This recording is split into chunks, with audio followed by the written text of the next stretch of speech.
Did you know getting started for not just starting to write the novel, but to start planning one is hard?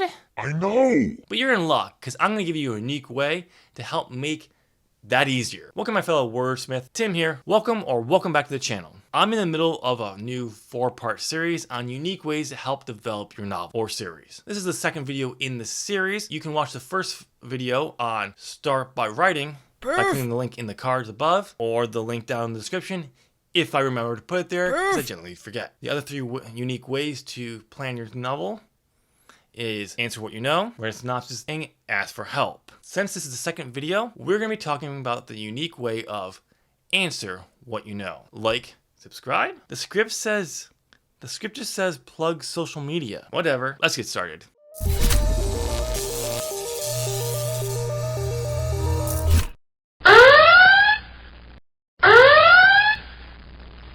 Answer what you know is heavily focused on start by writing your novel, the first video in this series. So I recommend you watch that first and then come back. Wait, you're watching this one. So just watch this one, then go watch that one and do it reverse. I'm going to take that you have done that as I give examples. Just saying. So what do I mean by answer what you know? It's very simple.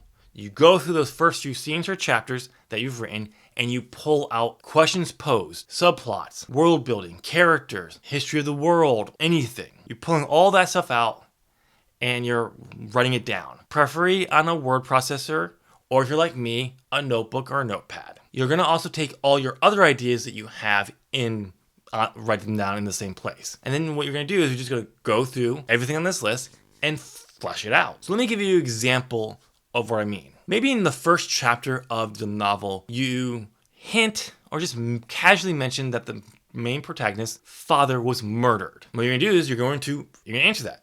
Why was he murdered? Who did it? What effect did it have on the protagonist? You're gonna do something like that for everything on this list.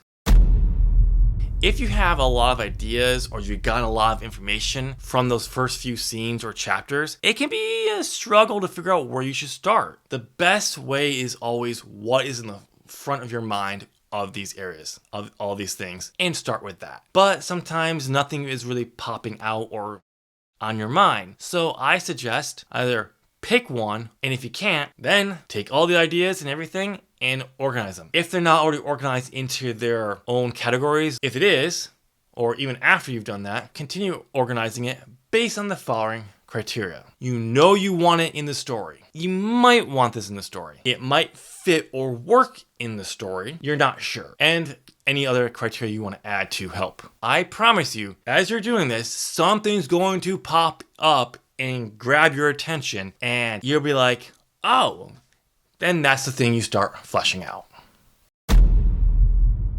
So let me give you an example like I did in the last video. And I'm going to use Mark's Villa again. I'm going to give you a list of everything I knew before I started fleshing stuff out. Spoilers for the back when I started to develop it. And a lot of this stuff is going to be probably important for when I return to the series and fix it. But it won't be like it currently exists. What did I know before I started fleshing stuff out? I knew this. I knew the key point to the story.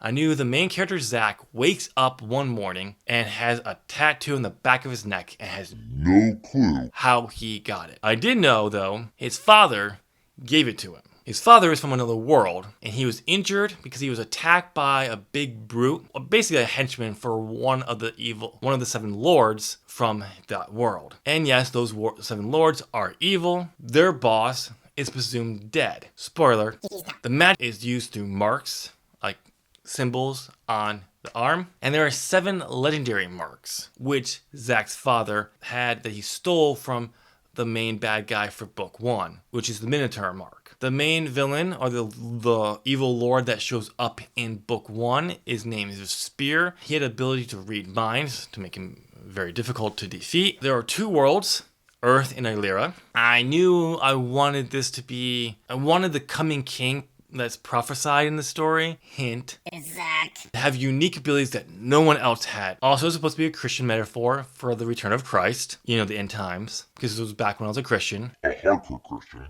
Knowing all that, I just started fleshing that stuff out. With only a few ideas and stuff I learned from writing the first 5 chapters of Mars Valera and fleshing that stuff out, I was able to come up with a direction, pointing me in a way that eventually led me to figuring out the main plots of all 8 books. And I did that by writing a synopsis for each of those books. However, that is unique way number 3, which will be in my next video. You've made it to the end of this video, so why not smash that like button and subscribe. Click here to watch the next video in this 4-part series on unique ways to develop your novel or series. Write a synopsis. If it's not out, watch my unprofessional review of Aeon Timeline 3, and I'll see you there. Thanks for watching. Bye.